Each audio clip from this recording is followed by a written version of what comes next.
Refilwe Rantekwa offloads what's left of his morning bread production, about 100 loaves. 2 years ago, he produced 10 times that, but he says chronic power cuts have nearly destroyed his small business. I got to a point where I'm demoralized. I can't even imagine the future with this type of business because of we do depend on electricity on everyday basis for the business to function. So even the expansion plans that we have now, they are on pause.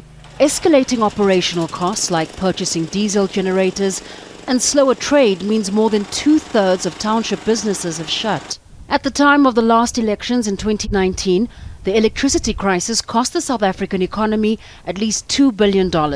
That's according to the National Energy Regulator. While the government, led by the African National Congress, was warned years in advance that aging facilities and power generating equipment would not keep up with demand, it did nothing to ensure capacity was increased. But now it says it has a plan. And part of the improvement that we are seeing now is as a result of this aggressive maintenance-led recovery effort that has been approved by the board, is that we've been able to approximately improve that energy availability factor by approximately 9 percentage points. But in the last few years, the power cuts which began more than 16 years ago have only worsened, with some areas without power for up to 10 hours a day. In the weeks ahead of the elections, South Africa's not had any power cuts.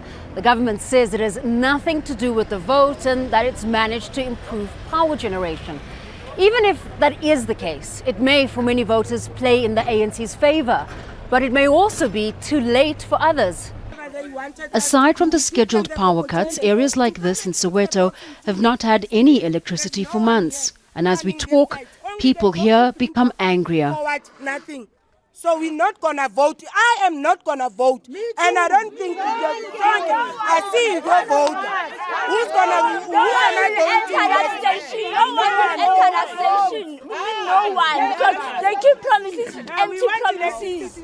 While the power utility says it has a plan and the chances of more power cuts are small, years of persistent power cuts have cost this business owner not only tens of thousands of dollars, but his hopes of a promising future. Fahmida, Al Jazeera, Johannesburg. Make sure to subscribe to our channel to get the latest news from Al Jazeera.